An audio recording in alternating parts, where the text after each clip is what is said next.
Okay, so how do we build a healthy microbiome if we're not going to be able to run out and get a stool transplant? Not that I'm actually advocating for that at all. So I want to first talk to you about how to stop damaging your microbiome. So let's first of all remove the problems.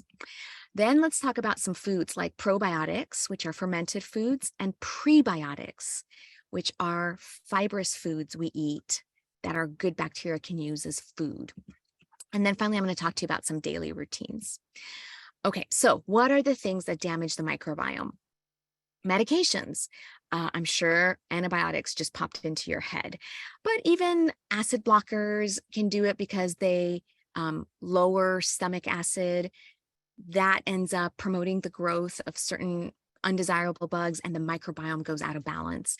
I'm not saying you should stop taking your medications, but if you have concerns, talk to your doctor about, do I need this medication forever, right? Do I really need this antibiotic? Infections can disturb the microbiome. A COVID infection is enough to throw off the balance. If you go and travel and you pick up a GI bug, you end up having diarrhea. Now your microbiome goes out of balance again.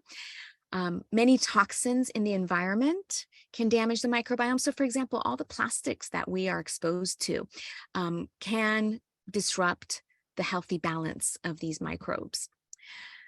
Stress, whether it's physical or emotional, certainly can throw off the microbiome. And so as I'm going through this list, think about what may apply to you.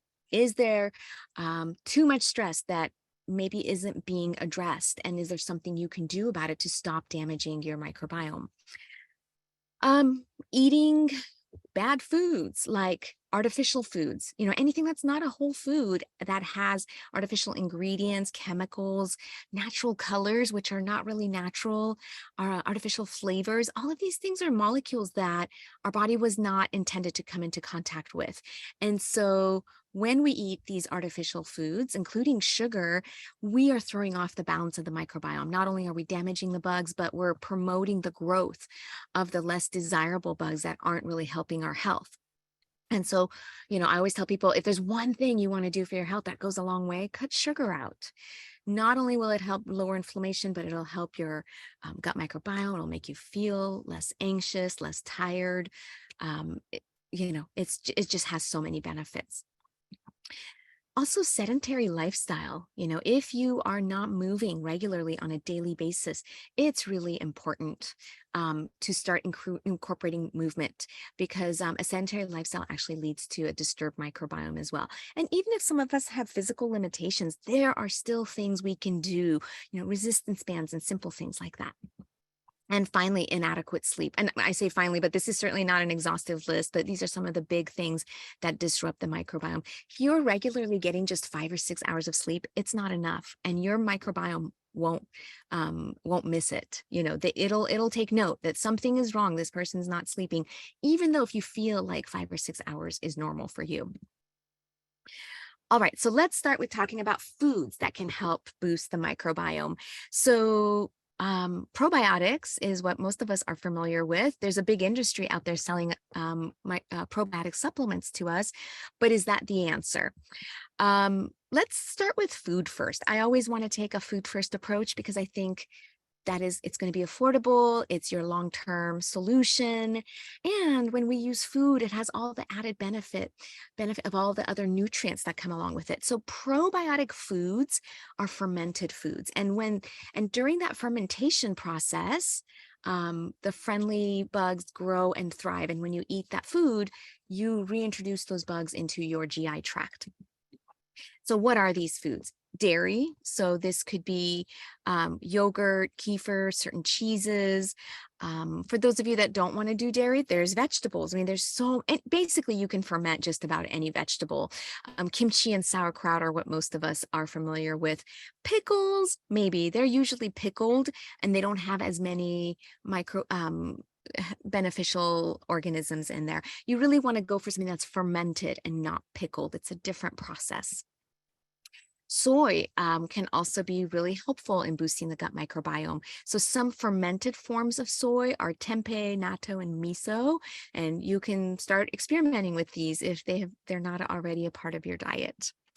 And finally, there's kombucha, which is fermented tea. It's a little bit of a different process than fermented vegetables, but there's a lot of good organic acids in there that are going to be good for you to have those around. So I like to have variety and a little bit of everything in the diet. And so that you're not getting like just kombucha every day or just sauerkraut every day. Okay, so this was a study that showed the benefits of a probiotic supplementation for MS. For over 12 weeks, they gave a probiotic supplement and they looked to see what happened. And what they saw was these patients at the end of the study scored better on the disability scale, the EDSS. So they're reporting back less disability, more function. Also, they scored better on questionnaires for depression and another questionnaire just on overall general health, right? So after 12 weeks of this research study, this was not food, this was using a supplement, they were showing improvements. And I think they used 8 billion colony forming units of 4 different strains. They also gave some blood samples so that they can look for different markers. Insulin resistance improved, and this is not important for just diabetes. All of us should worry about blood sugar management, because when blood sugar starts creeping up, or when we keep stressing the pancreas and that whole system, that leads to inflammation, and it's not great for the immune system. So all of us should be mindful about being nice to our pancreas and blood sugar regulation systems. Their lipid profiles improved. They also had less inflammatory markers. So also on a laboratory scale, they improved, and functional wise, they improved. So how do you eat probiotics? This might feel daunting at first.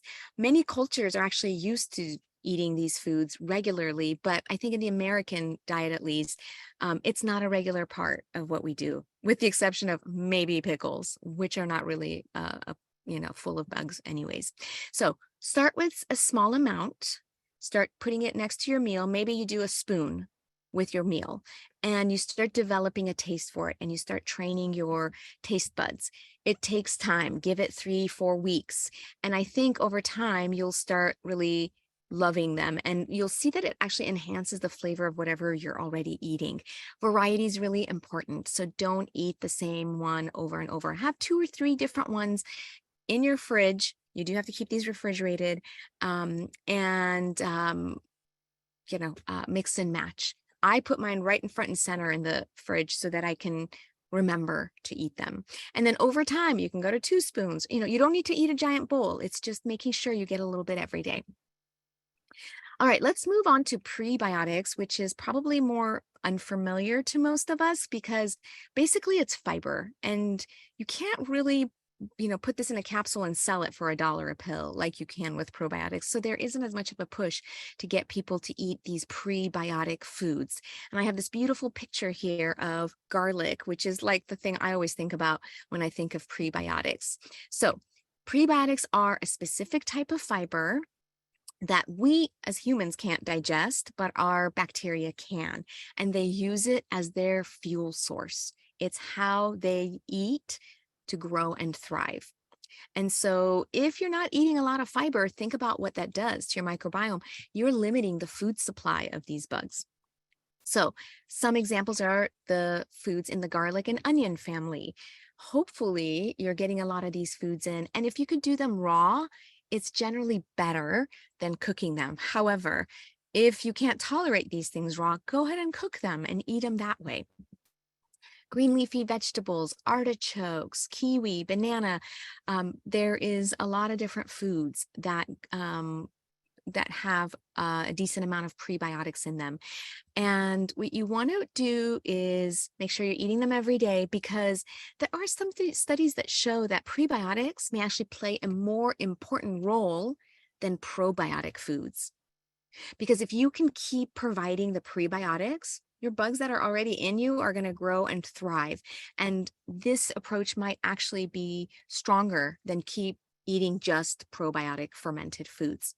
Now, if I had to tell you how to do it, I'd say do both, right?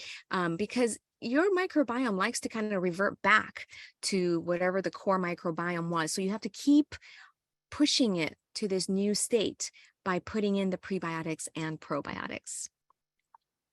And this was an interesting finding in a study when they look at the mouse model used in research to study MS. We call these EAE mice. What they found was that prebiotics supported the good bacteria to produce these short chain fatty acids like butyrate. Remember, I said butyrate is a good molecule that helps protect the brain. And so they were able to see that these mice were better supporting their nervous system. They were healthier. So prebiotics are important. We do have some data. It's not a ton of data, but this system works on prebiotics driving the growth of your good bugs. Okay.